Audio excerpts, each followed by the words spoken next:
Bonjour à tous, donc moi je m'appelle Maxime. Concernant mon parcours, donc après un IUT, je suis rentré à l'école vétérinaire de Toulouse et après donc j'ai fait un master en pathologie tropicale et en épidémiologie. Et maintenant me voici donc en première année de thèse, donc au sein de l'UMR Interaction aux agents pathogènes dans l'équipe de virologie qui est basée sur l'école vétérinaire de Toulouse dans l'école doc CEVAB. Alors en ce qui concerne mon sujet de thèse, donc je m'intéresse au virus influenza A, donc au virus de grippe A, qui s'intitule donc Réassortiment, émergence et facteurs de virulence des virus influenza A. Alors les virus influenza aviaires en fait vont représenter une importance de santé publique, à la fois pour donc certains virus ont la capacité d'infecter l'homme avec des taux de létalité qui peuvent être très élevés, autour de 60% pour certains virus comme le H5N1. Et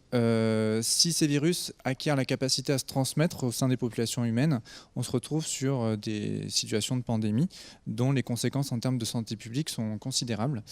Dans le cadre de ma thèse, je m'intéresse plus particulièrement à PBNF2, qui est un peptide viral en fait, qui